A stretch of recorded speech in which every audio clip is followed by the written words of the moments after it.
Hi, everyone. Judge Andrew Napolitano here for Judging Freedom. Today is Monday, August 26th. August 26th. Where's the summer gone?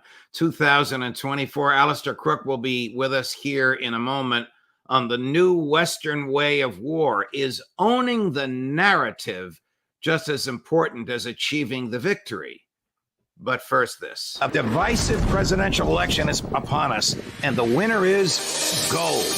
Let me tell you what I mean. Since 2016, our national debt has grown a staggering 70%, and gold has increased by 60%. Do you own gold? I do. I bought my gold in February 2023, and it has risen 33%. You've heard me talk about Lear Capital, the company I trust. Let me tell you why. Recently, Kevin DeMerit, who is the founder and CEO of Lear, assisted the FBI in discovering a nationwide gold theft ring.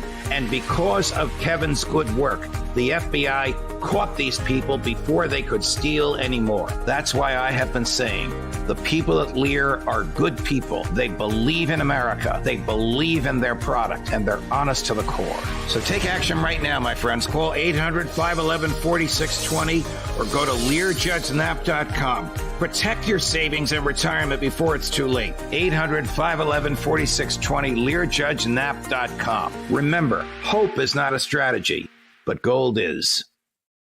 Alastair, good day to you, my friend, and welcome here.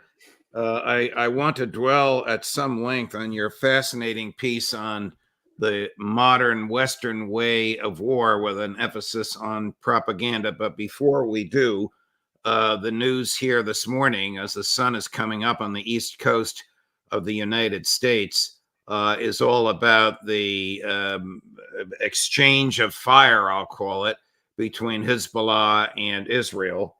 If you read the New York Times and the newspapers that and websites that we all look at over here, it sounds as though Israel didn't receive a scratch and succeeded in stopping these devices before they did any damage. What can you tell us about the latest? Well, it's very important because it's very important to understand really what's happened, because it's setting the tone for the next phase of this war. And whatever you've read is almost certainly wrong. It's a narrative, again. What you've seen, it's not. So let's just go through it, and I will explain what it meant in terms of what's happened. Please do. First of all, it all happened around about 4 o'clock in the morning on Sunday. And the Israelis started to see people moving in Lebanon and moving towards platforms. And so Hezbollah was planning the operation to fire drones and rockets at 5:15 on Sunday morning. And Israel started to an attack, and a direct attack, and it involved, I think, about 100 aircraft. But contrary to what the Israeli propagandist at the IDF was saying, and I know this not from Hezbollah, but I know this from inside Lebanon, people who are on the ground there. It was a chaotic 20 minutes. Israel just bombed various valleys where they imagined the ballistic missiles were. But they'd been cleared out of there some time ago, and there were no ballistic missiles. You can check that. I mean, you know, there are people on the ground who know what's happened. There are no missiles. So when it said they destroyed thousands of missile launchers, this is a complete lie. Because first of all, there are no missiles, no ballistic missiles, no large missiles south of the Litani River. What you have is drones and small rockets there. And none of these had launchers, and they destroyed none of them. It was just a show. It was a show of force, and it only lasted about 20 minutes. And you can tell that it wasn't really anything terribly serious, because Hezbollah, who actually does admit casualties in these occasions, have always been very honest when they've lost people, say that the whole process, they lost 2 men in this, which is indicates, I think, that it wasn't a very serious. And they hit no launchers. In fact, Hezbollah say, and there's every reason to think this is correct, that the platforms, the drone platforms that they were flying, were unaffected, or they lost one, I think, or two maybe, but it was no great rout. All that is just pure propaganda. Now, the important point is not so much about the details of this, but to understand what's happening. I mean, what is the strategy and what are we seeing here? What we're seeing here is a recalibration of the war. Originally, the war, if you like, for the Axis group was all about supporting Sinwar and Hamas in Gaza. They were auxiliaries to this war and were supporting it. And what we have seen in the subsequent period was that the war fragmented in different ways. First of all, it fragmented by the killing of Fuad Shukr in Beirut, just before Hania was killed in Tehran. And for that reason, the actual operations of the resistance changed. Because as far as Hezbollah was concerned, the killing of Fuad crossed all the red lines. All the understandings, the careful balances were broken by that. And they opened a separate account, quite separately to Gaza, what was happening to Gaza. And they opened a separate account. And so what happened in this weekend was about settling that account with Israel. And it stuck very carefully to the equations, the war equations that they had between Israel and Hezbollah. They didn't go out of the equations. So they, if you like, attacked in Tel Aviv the Mossad headquarters and the headquarters of 82000, equivalent roughly to NSA in the US. It's the, if you like, the communications intercept. Because that was a decision-making, if you like, structure that led to Fuad Shukr's killing in Beirut. And they did it in Tel Aviv because they killed him in Beirut. So it was a complete equivalence, if you like, on that. And they had one phase was 320 rockets. Of course, it's been played down. I can't tell you exactly how many might have been shot down or didn't land properly, but they were targeted not on people or on civilians. They were targeted on military bases, and they were targeted very precisely on undome air defense systems. So you don't see that. And then immediately on Sunday, after the, if you like, so 4 o'clock, the Israelis came in just before, started bombing pretty randomly in the valleys and the areas where they thought Hezbollah would have their ballistic missiles. But as I say, there were none. There are none. They're north of the Litani. Israel sent a message to Hezbollah by not going beyond Litani that the equations of war with Israel were still holding. And that's a very important point. The Israelis were signaling that, okay, you know, you just did Tel Aviv for Shukr, but we are not going to hit Beirut or the civilian areas. So now Hezbollah restarts the war for the 40 kilometers of territory that Israel has lost and given up to Hezbollah. Now they say that first phase with the shooting of the rockets, and then the actual drones were shot from the Bekaa Valley, which is in the east of Lebanon. The drones that were shot, and Hezbollah says they got through and hit that Mossad building, which is just outside. I've been to it long ago. It's just outside Tel Aviv. It's about a kilometer or two outside Tel Aviv on the Herzliya, which is also the headquarters of familiar to you, Lavender, the people who set up Lavender and operated Lavender. So it was to be an equivalence, okay? So this was taken. now that they have settled the open account on Fuad Shukr. And Hassan Nasrallah last night made a statement and saying, if we have been successful, as our evidence and intelligence suggests, then this can be the end of this account on Fuad Shukr, but there may be a second stage to it later.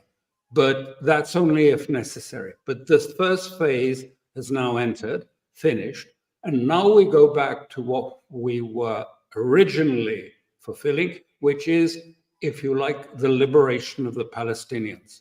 It is very clearly now that Hezbollah has moved away from Shukr and is now returning to, if you like, the support for Hamas, the support for the Palestinians.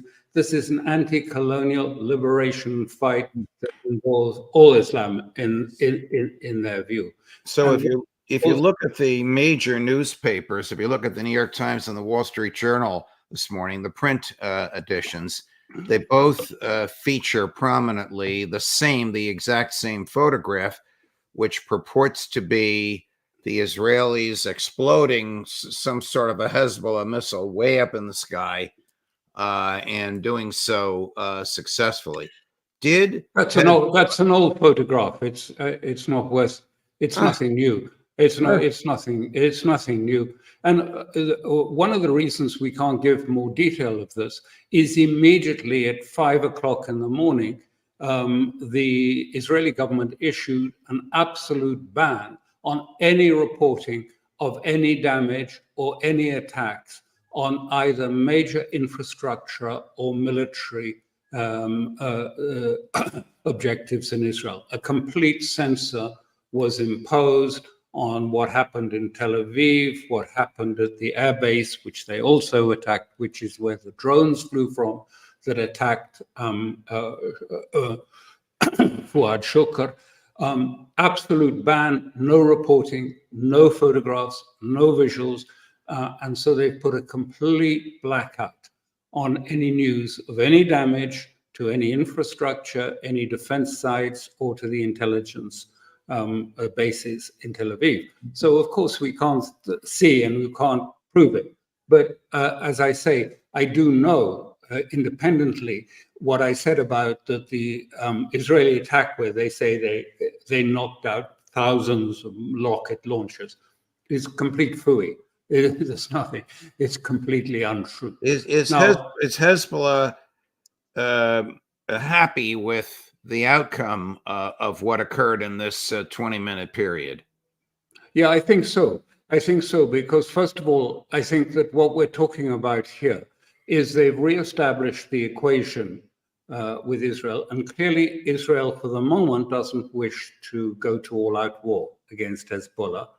Hezbollah, I think, are satisfied, although, of course, the narrative has been spun as if it was a great defeat for Hezbollah. As I say, they didn't touch their main weapons. They didn't use a single cruise or ballistic missile. They just used drones and simple rockets, Katyusha rockets, 340 Katyusha rockets. So, and the drones were fired from far out on the east, almost in Syria, and they went through, and according to Hezbollah, and Hezbollah has good intelligence, it has airborne intelligence of the drone intelligence. He says these drones landed on those two targets just near to Tel Aviv and caused damage. Of course, there's no sign of that from Israel because there's a complete blackout on news on anything of that sort coming out of Israel. So what Hassan Nasrallah also says is that therefore this was an independent action that was about Fuad Shukr. It's now complete. We go back to attrition. This is the whole point. We're talking about attrition, not to go to a full all-out war. And they said that the other members of the Axis, including Ansarallah, the Houthis, and Iran, have all agreed that they're going to do their own thing because Iran has a separate account open, just as Hezbollah has an account open with Israel for the killing of Fuad Shukr. So Iran has an account which is separate to the Palestinian issue, open state, but this one is state to state. The Hezbollah, if you like, war with Iran essentially is a liberation war for Palestine. Right. Iran has one with Israel, which is about the honor of Iran, the humiliation of killing a guest at the inauguration of their president in Tehran, and they will take their time and do it separately. All right. And the key point I just want to finish, because I think it's very important, is in other words, we've seen a friend of mine who recalled and was present and saw the 6-day war, if you like, in the Middle East with Syria and Egypt. He said, this huge buildup of forces by the Americans, enormous forces. And we just waited till everything was in place by the Americans. And then in a few hours, they destroyed everything of the Egyptians and the Syrians in terms of their air forces. And you can see the same thing. I mean, I think it's nearly half the Navy, US Navy, is in the Mediterranean and in the Gulf at the moment. Huge forces have been. Diego Garcia has B-2 bombers come into it now from everything. Now, then Iran is not frightened by this. This isn't the 67. Things have changed completely. They've been planning a defense against the United States for 20 years. They have these huge missile towns underneath, which are entirely automatic. The missiles fire from deep in the ground, 90 meters, through, if you like, the tubes, straight out. And they're across Iran, same in Lebanon. It's not a worry. But the point is, it's clear that Netanyahu wants war, and some in the United States want war with Iran. So if they want war, why give it? I mean, why do don't, if this is what their objective is, and this is what Netanyahu particularly needs quickly, don't do it. Don't help them out. Go back to attrition. Get back in control of the escalatory process. They want to control the escalatory process. They don't want to hand the gift free to Netanyahu to say, oh, of course there'll be a new provocation that will come. I mean, one provocation was in Damascus when he assassinated those IRGC generals. Then there was Haniyeh in Tehran. And for sure, he's going to try something else to try and get the Americans involved in a war with Iran. But why give it to him on a plate? So let's go back, because attrition is working extremely effectively. Don't just, allow yourself, to be led like a Pavlovian dog into reacting as the Americans and the Israelis would like you to react. Just wait, leave, strategic patience. It is not a weakness. It is a very clear sense of strategy that actually the greatest weakness, a prominent general, just these last days said, a major general, senior, was saying that, in a big war or in this war of attrition, Israel cannot last a year.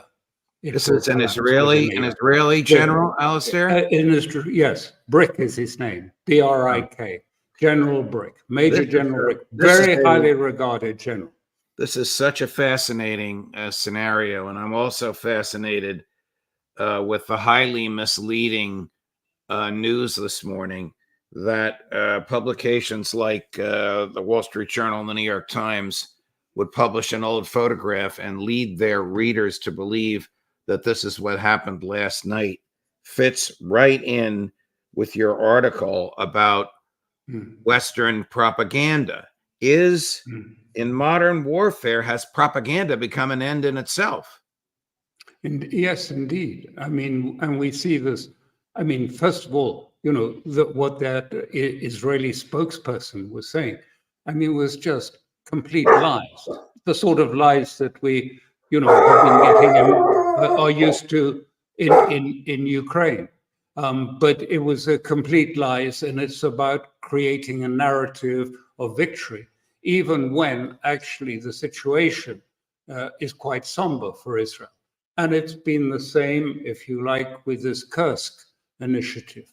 It is entirely an attempt to be able to say, this is something that is going to puncture Putin's self-confidence. I mean, of course, in both these cases, there's huge danger in this sort of narcissistic, sort of exceptionalist language and type of narrative, because it distorts reality. It is completely severed from reality in the Middle East, and severed from reality in Ukraine, because Kursk means things to Russians. This is where they fought the last battle against the Germans. This is where the Germans crossed into Kursk, and the Battle of Kursk in 1943 was fought by the Soviet forces in that very village that things are happening. How do Russians interpret this?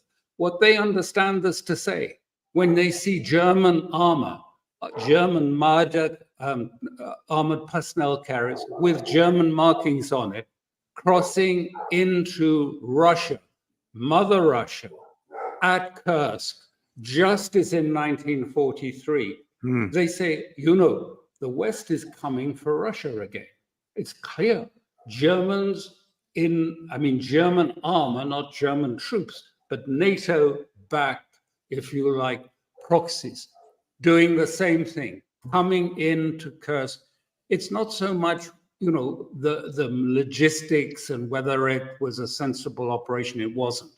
But nonetheless, all this is being spun. The head of CIA said very clearly, this was great because, the problem is, we've got to puncture Putin's self-confidence and his sort of hubris. We have to break this because otherwise they won't sit down and give us what we want in the negotiations. They're not going to give it anyway. But all this does is make the Russians absolutely more determined, because they know, like, their history, just like British people know the Battle of Waterloo. Right. Kursk is known to them as, the one where they finally broke the German army at Kursk. And what do they see? The West coming through that vulnerable frontier, the Western frontier, which has always been vulnerable after Napoleon, after the Germans' Second World War, and the Battle of the Kursk. All those things, spells very clearly to Russians. This isn't just a proxy war about Ukraine. The West wants to take Russia. Does it? Or does it just want to have a nice story for the election? Is it just a story? I don't, finally, one doesn't know how far they want to go with this Russia project, given that they've got what's happening in the Middle East, and China is certainly heating up as well for them. So I don't know, but that's the trouble, that they've given this impression. Now, what they've done in Israel just now is equally dangerous, because it's going to seem, there's no risk there at all for Israel to attack into Lebanon and things. Look, they easily dealt with all these rockets they just sent, and they preempted everything. The Israelis were great. They knocked out all of these missile launchers. They stopped it. There was no damage done. It was just a joke, rather like, Iran on April the 13th. That is such a dangerous misunderstanding of what is awaiting them if we do go to full war with Hezbollah and with Iran and with the Houthis and with Iraq. Complete misunderstanding of what the consequences will be for the West. It's not like 67. It's not like 83 when they fired missiles from cruisers into Lebanon. It's totally different. The warfare has changed. It is a revolutionary change in warfare. And we're still going on as if it's just, the post Second World War era. No change. Does President Putin care about propaganda? Does Hezbollah care about propaganda? Do they care that the West is trying to make them look like something other than what they are? The blunt answer, the frank answer is no, because they can't. And I used to have this discussion often sometimes with Hezbollah, and I'd said, but you don't do anything about your image. You don't do anything. And they just say to me, what's the point? I mean, the West completely dominates and completely manages the international media. What would be the point in us trying to do it? And occasionally, I did once get from the Los Angeles Times, and I said, why don't you spend a month with a family in Beirut, in a Hezbollah family, there, and just understand the culture and the situation? And to his credit, he did. He stayed nearly a month there with the family, talking and hearing about what it was like and trying to understand it. And then he wrote to me afterwards, and he said, I wrote a 10,000-word essay on it, and the editor just tore it up. He said, we're never going to publish this. I want to play for you what is arguably Israeli propaganda.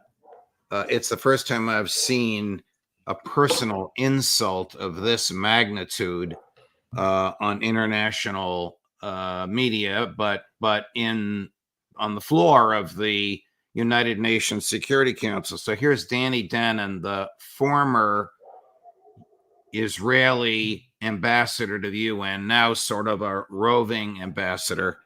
Tell me what you think of this. It's from August 22nd, last week. The representative of the Palestinian Authority is still here. He has been sitting in that chair for 20 years. You have accomplished absolutely nothing. Since October 7th, you have delivered hundreds of speeches, yet you have never uttered anything even resembling a condemnation of Hamas. Mr. Mansour, if you cannot condemn them, you are one of them. You do not represent the Palestinian people. Mr. Mansour, you are a terrorist in a suit. I demand you to condemn Hamas. If you do not condemn them, you are one of them. What is served by this kind of a personal attack, and have you seen anything like this before? Well, unfortunately, I've been dealing with this part of the world for a long time, so I have seen things like this. And it's something that I've been saying here quite a lot. There is a huge change in Israel, and we're seeing really, it's almost to a civil war level. Ben-Gvir has armed 10,000 vigilantes with weapons. He handed them out legally, gave them to them. He's just now appointed a police chief, which is one of his proteges, to take over. There is a deep, if you like, schism in Israel, almost to the point of getting to civil war. And the feelings and the anger and what has gone completely is any empathy for Palestinians whatsoever. They just feel, if we get to an existential point, it's either them or us, and it's going to be us that survive and not the Palestinians. And so that's where we were. Nothing happened in the talks.